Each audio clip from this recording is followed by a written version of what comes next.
Hey, as many of you know, I've recently moved into a smaller shop as we prepare to remodel the big shop. And it's nice, it's quaint, and as you might also know, I've been working on this cabin over in Central Oregon. And that's when I kind of had this realization that I'm gonna have to build all of the cabinets for that cabin in what is now a very small shop. But right when I was very depressed about that, thinking, how am I gonna do that in this small shop? My friend Josh from Northeast Woodworks called. Hello? Yo, Jason, what's up, man? It's Josh from Northeast Woodworks. Wu-Tang rules. Hey, man, what's up? Yeah, man, I was thinking since your shop's all small now, you want to come over and build the cabinets in my shop? In your shop? But aren't you on the Northeast? No, I'm just in Sisters, Oregon. Oh, you're in the Northwest. But your name is Northeast, so you understand how that's really confusing and makes no sense. I know, it's a thing. Wu-Tang rocks. So you're saying we could build the cabinets in your shop, which is only about 10 miles from the cabin? Well, that's a brilliant idea. You sure you don't mind? No, man. I mean, is Wu-Tang the best band in the world or not? That means I don't mind. All right, then. So, we headed over the mountain to Josh's shop, and we built all the kitchen cabinets. And if you haven't guessed already, that's what this video is about. So follow along and see how we did it.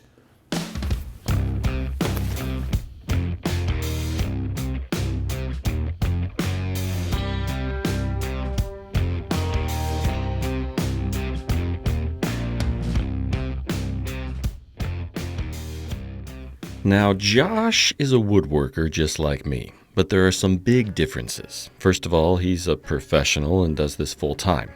And he's got a legitimate cabinet shop, because that's pretty much all he does. So he has all the fancy tools to go along with it. So I headed over there on Monday. Josh had all the cabinet plans drawn up and all of the parts we needed for those cabinets very detailed on a piece of lined paper. So I knew he was legit. So we immediately got to work milling up a bunch of maple for all of our face frames, cabinet doors, and drawer faces. Josh ran all the pieces through the joiner. I cut them down roughly to size on the table saw, and then I went over to the miter saw to start cutting them into roughly their individual parts and pieces, all the time referencing that cut list on Josh's fancy clipboard and lined paper. Man, this guy's organized. With all of our pieces roughly cut, I needed to joint them all so they were flat and square. Now in my shop, I would use a push block. But apparently Josh is such a maniac, he just does it with his fingers. So I'm gonna do it his way, very carefully, as not to lose any appendages. You just gotta kinda watch where you're placing your hands. But sure enough, I managed to get my first piece through the joiner with all of my fingers intact. So I continued joining all of the other pieces. I believe all these pieces are for our cabinet doors. After I joined them on two sides to make sure they were nice and flat, I tried to turn on his planer, which has a few slight issues. I will say, you can tell this shop is well used. That's a sign of a true professional. Once I got the planer turned on, I planed all of our parts down to the correct thickness. Actually just a hair over, because we'll send them through the drum sander later.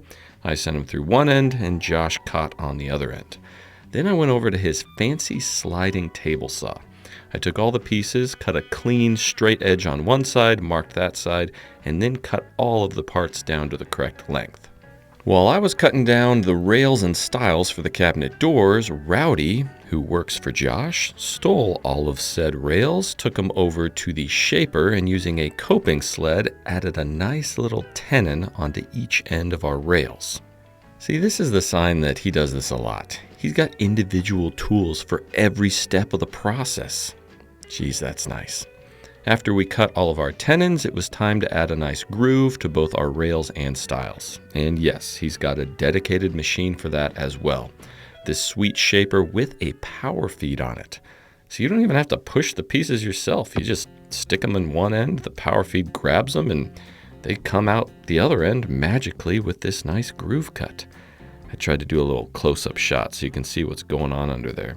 There's a big old shaper head that cuts that groove. The power feed sends it on through, keeping it nice and tight against that fence. And that's pretty sweet. While I was doing that, Josh was cutting down more pieces of maple for all of our face frames over on the table saw. There were a few rails and stiles that were just not long enough to send through the shaper with the power feed, so for those smaller pieces, we added that groove on the table saw with a dado stack. The old-fashioned way. Or in my case, the only way, because I don't have all these fancy tools in my shop. We also had to add some grooves and tenons to some larger pieces that we'll use for the panels around the fridge surround and a couple of the face frames. So I also sent those through the magical mystery machine known as the Shaper Groove Creator with Power Feed. I don't know the technical term, but that sounds like a pretty good one to me. Then I also added some tenons to those pieces over on the giant Shaper coping sled thingamabob. Again, not a technical term, but a good one. He also has a dedicated router table with a power feed. Now, I do the panels in my cabinet doors this exact same way. I take a piece of 1/2-inch MDF and I add a rabbet to one side so that it's flush on the back of the frame and inset on the front. The only difference is I have to do this again on the table saw with a dado stack, where he's got it all set up and dialed in just to send it through the router table. And it's perfect. Of course it is. So within the matter of like an hour, we had all of our rails, stiles, and panels ready to glue up. This would have taken me a day and a half at least in my shop. So I was over there gluing up cabinet doors. Now you might notice that the stiles are too long, which is something that's different from the way that I build cabinet doors. You see, I build them the exact size and make sure I meticulously clamp them up to be perfect. Where Josh is a lot smarter than me. He builds them oversized. All that matters to him is the internal dimension of that panel. You can see I put some spacer blocks in there made out of scrap plywood to make sure that that internal dimension is perfect. Then the rails and stiles are oversized and we'll cut those down to the correct size later. Believe me, it's a pretty sweet system and I'm excited to show you, so definitely stick around for that. I had a lot of cabinet doors and drawer faces to glue up, so I set to work while Josh continued to cut down more parts for the rest of the cabinets. Pretty soon I had all of the cabinet doors glued up, and it was time to start working on the panels for around the refrigerator. Now he does this the same way that you would basically do a cabinet door. He does inset panels out of MDF with some various rails and stiles. You can see that lower panel, and then this is the upper panel, all MDF because it's paint grade with that nice rabbet around the outside. And again, he leaves those stiles long so that we can cut it to the exact size later on and make sure that it's perfectly square, which is pretty ingenious. So we worked together, and in no time we had the two panels all glued up and in clamps for the fridge surround, which I'm also excited to show you how that goes together because, well, he's got some tricks up his sleeve that I might have to steal in my own shop because I don't want to say I've been doing it wrong for all these years, but no, I'll say it. I've been doing it wrong for all these years. Keep in mind that this is still day one, just a few hours in, and at this point we have all of our cabinet doors completely constructed and glued up, and we've got a couple of our panels for the actual cabinets glued up. Next, it was time to start working on the face frame. Now here's another genius hack that Josh does. He takes all of his face frame pieces and runs them through his drum sander up on end vertically. What this does is sand all those internal edges that normally would be on the inside of a face frame and are a pain to sand after you get the face frame assembled. But like the genius he is, he just sands them beforehand so that when you put the face frame together, well, it's already done. So with all of our pieces sanded, kind of, it was time for me to start constructing those face frames. I picked through all the pieces to try and get the best ones because we cut more than we needed, and then it was back over to his fancy sliding table saw to cut all the pieces to length. I'm not gonna lie, I never thought I really had use for a sliding table saw, but after using this one in Josh's shop, I just might have to get me one of those.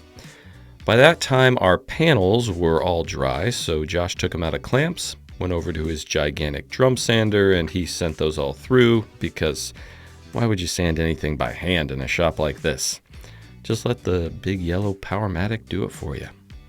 With all of the face frame pieces cut to length, I went over to his Craig Foreman, which is just a fancy way of saying a giant pocket hole machine, and I added pocket holes to all the appropriate places so that I could hook the face frames together. I'm still stuck in the Stone Ages using my little Craig jig clamper thing that looks like a blue bookend. That's okay. I'm not jealous. This is a different shop for a different purpose. With all of my pieces pocket holed out, it was time to start assembling those face frames. So I cut a bunch of spacer blocks out of scrap plywood to make sure that I could align all of my rails in the correct position.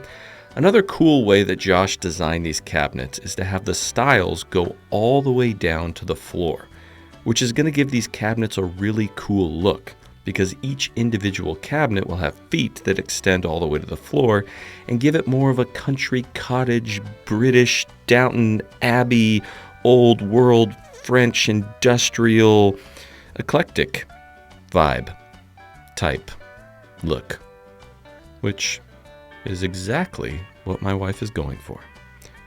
She literally used those exact words. Looks pretty good.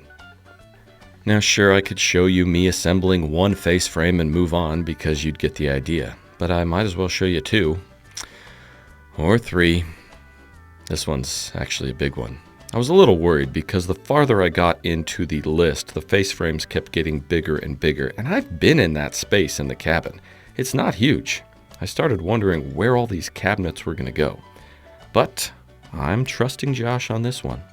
While I was busy assembling the face frames, he was busy cutting down all of the pieces of plywood we need to assemble the carcasses of the cabinets themselves. He does so many cabinets, he literally has a giant stack of pre-finished plywood just over in the corner. I mean, that's pretty sweet. I'm over here hauling sheet at a time in the back of my pickup truck like a noob. While Josh cut plywood, I remained at my post, still assembling face frame after face frame. Now, due to the fact that our stiles extend all the way to the floor, after I assembled all the face frames, we had to glue on this little return piece below that lower rail. Basically, this is going to extend back and connect with our toe kick, making the cabinets look more like a continuous piece and not having these weird gaps behind the face frame. In order to do this, I just use a combination of CA glue and wood glue.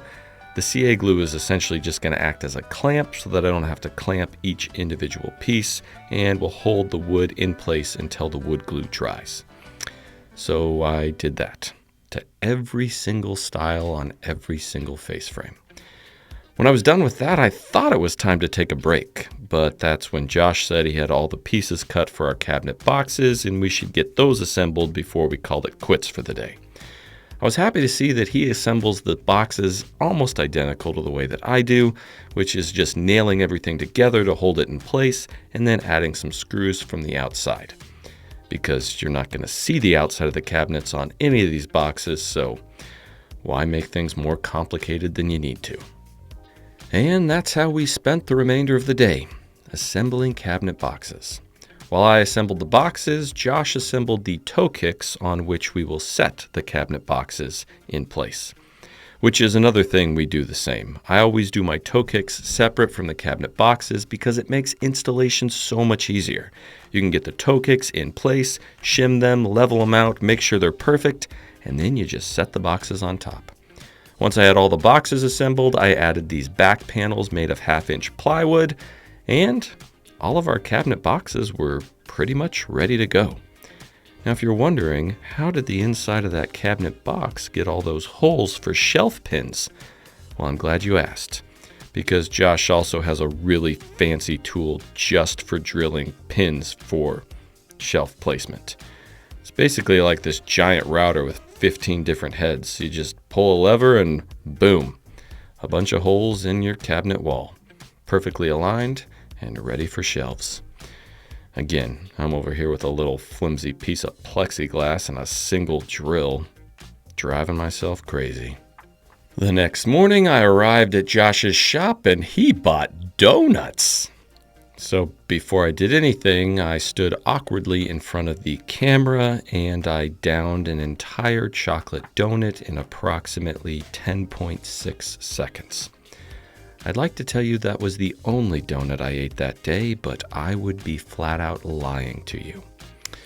So after a hearty breakfast, it was time to start working on our drawer faces. Now, most of the cabinets I do have shaker-style cabinet doors and shaker-style cabinet drawer faces. My wife, however, had other plans. She thought it would be a cool contrast to do shaker-style cabinet doors and solid panels for the drawer faces, which I was fine with because solid panels are much easier to assemble than shaker-style drawer faces. So I started milling up a bunch of maple that I'll use to glue together to create all the panels for the drawer faces. That process started by getting one straight edge over on the joiner, then ripping them down roughly to the correct width on the table saw. Then it was back over to the joiner, very carefully, not to get my fingers, to get a flat surface on the face, and then finally a flat edge on the side. I marked both of my freshly milled flat surfaces for reference, and while I was doing that, Josh was using his fancy lamello to add mortises to all of our cabinet boxes. Because the lamello is this cool system that you can basically clamp the face frame to the cabinet box temporarily to make sure it fits. Then you can pull it off, paint it, then you can clamp it back on with some glue for permanent install, and you're not going to have any nail holes or screw holes. So he mortised out the cabinet boxes and then the face frame, and by the time he was done with that, I was ready to glue up our drawer faces. I felt like I wasn't working nearly as hard as Josh, especially since he only ate half of a donut and I had like 10. But it's gonna get done. I mean, it doesn't matter who's working harder, right? Eventually I had all the drawer faces glued up and Josh pretty much had all the face frames lamelloed out and ready to attach to our cabinet boxes. Again, in the time that I glued a few pieces of wood together, he basically built an entire kitchen.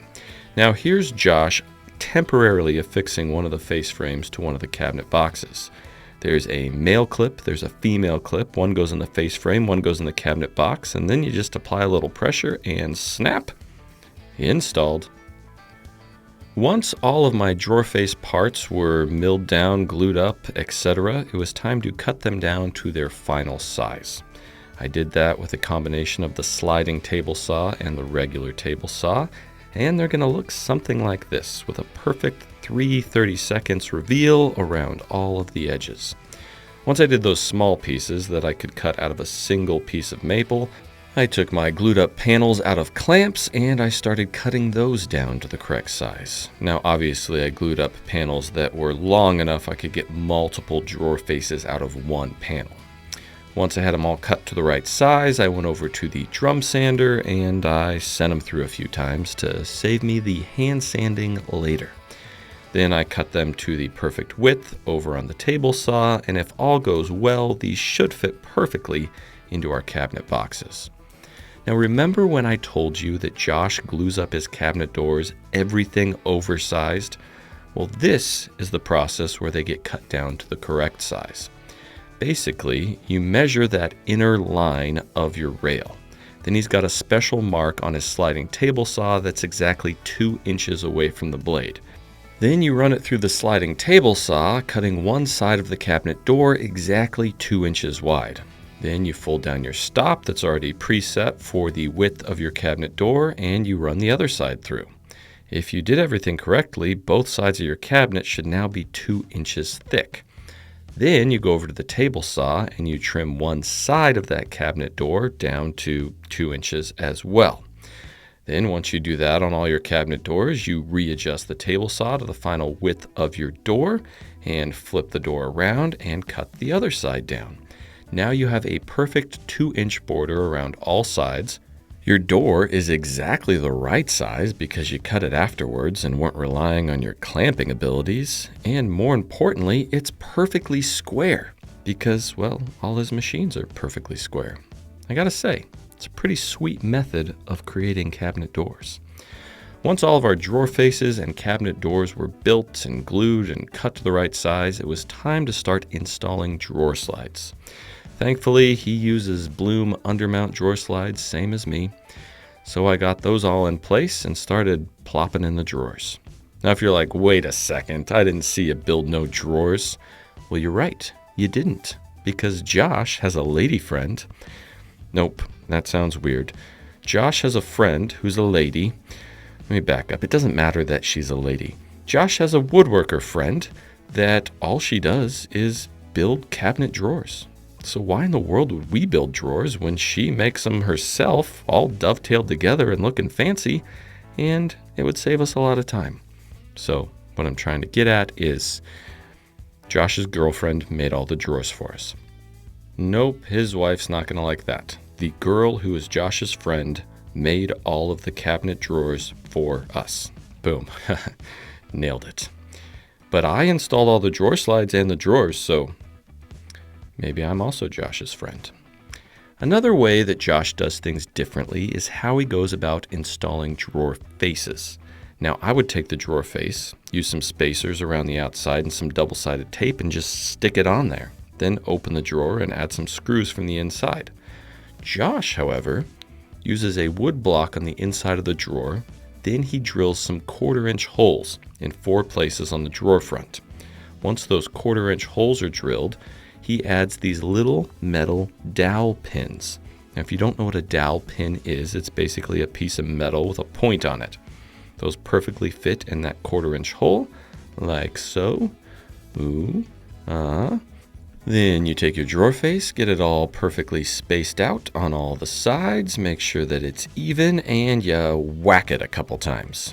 Those dowel pins with the point add a little, mark on the inside of the drawer face. Then you insert some screws through those 1/4-inch holes, line them up with those points that you put on the drawer face, and screw the drawer face in. Now, because the screws are skinnier than that 1/4-inch hole, there's a little wiggle room, which means that now you can micro adjust the drawer face and make sure that it's perfect. Between that method and the fact that the clips on the Bloom undermount slides are also adjustable, it allows you to dial in your drawer faces perfectly. Although it does take a little bit longer than the double tape method, it worked pretty darn good. Way to go, Josh. You one-upped me once again, you Wu-Tang loving freak. Now, I know we're a ways into this video and I haven't mentioned it yet, but if you're not subscribed to Josh's YouTube channel, you are missing out. He's doing videos on this entire build process as well, and he's got some amazing other videos on his channel, so you should definitely head over to Northeast Woodworks on YouTube and check him out, because you'll see how he does crazy cool things. Like the fact that he's got a machine that all it does is drill out holes for cabinet door hinges. I'm over there with a drill press and a little plastic jig trying to make it work. And he's got this fancy pneumatic door hinge drilling masterpiece. Anyways, what I'm getting at is go subscribe to Josh's channel on YouTube. If you don't, you're an idiot. Now, I forgot to turn the camera on when I installed all the cabinet doors, but after drilling out all the holes for the hinges, I installed all the cabinet doors. While I was doing that, Josh and Rowdy were working on putting together the island. Now, this was built in multiple pieces, but we thought for finishing's sake it would look a lot better if we hooked it all together as one giant piece, and then we'd just worry about how we were going to carry it into the house later. So we hooked the 2 sides together, hooked the toe kick on the bottom, and then it was time to add these kind of decorative panels that we had made. Now, we cut the edge of the panels at a 45 as well as we did the face frame so that when we glued the whole thing up, there wouldn't be any seams on the end. Getting these together without any gaps was a little tricky, so I opted to use a polyurethane-based glue to glue those joints up because it will expand and fill any voids that were left behind by our shoddy woodworking abilities. But this is all getting painted, so who's really going to know in the end? With Rowdy's help, we got both decorative panels glued on either end of the island, and in no time, things were really starting to come together. Once we had the island all glued together, I went over and helped Josh assemble the fridge surround. Now again, the way Josh does these is really cool because he doesn't do them in one solid piece, although that's what it looks like here. He builds them out of 3 separate pieces held together with those lamello clips so that it can be disassembled and reassembled in place for install, which means it's going to make painting way easier, it's going to make carrying them way easier, it's going to make installing them way easier. And if you're confused on what I'm talking about, don't worry, in video 2, you'll see that entire process in detail. But for now, we assembled the whole thing just so we could kind of see what it looks like and make sure everything's done correctly, I guess. While he did that, I was working on installing the little Lazy Susan storage thing, which I failed miserably at, and then Josh had to come in and do himself, but that was pretty cool. By that time, our end panels were dry and ready to be taken out of clamps for the island. So I removed all of the clamps and set to work installing all of the drawer slides on one side of the cabinet, because one side's going to be all drawers and the other side's going to be all cabinets. Like this side's the cabinet side. And if you're wondering why there's no cabinet doors in that far bank, it's because my wife wanted open shelving there so she could display all of her decorative bowls that we aren't allowed to use because they're decorations. While I was installing the cabinet doors, Josh was installing the last of the drawers and drawer faces on the other side, and boom, just like that, the entire kitchen was completely built.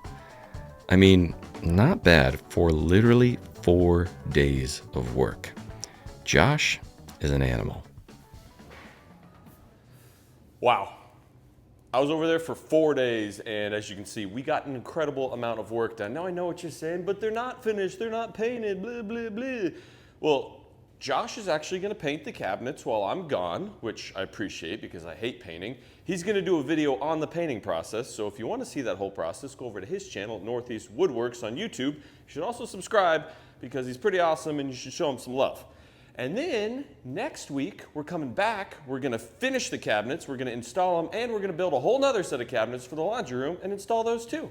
So if you wanna see part 2, well, stick around and check it out next week. Also, check out the video description for links to products we use. There's a link to our Patreon down there. There's a link to the pre-sale for the Bourbon blade, all sorts of stuff. But especially, go subscribe to Josh's channel, Northeast Woodworks, even though he lives in the Northwest. Whatever. Wu-Tang loving freak. I've been spending a lot of time in the woods lately, and it's got me thinking, apart from woodworking, maybe I should start a business chopping wood, because I'm really good at it.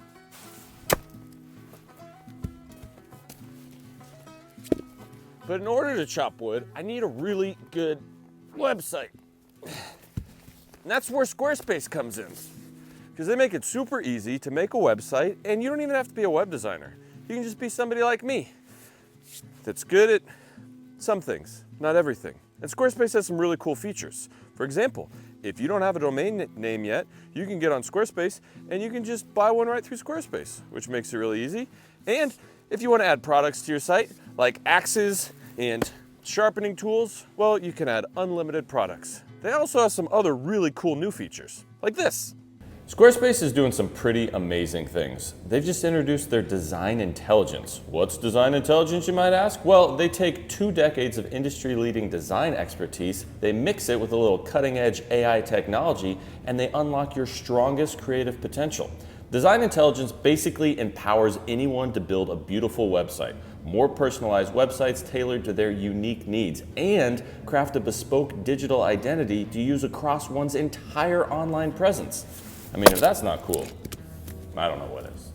So if you want to try Squarespace, all you got to do is go to squarespace.com/BourbonMothWoodworking. You're going to get 10% off your first purchase of a website or domain when you use the coupon code BourbonMothWoodworking.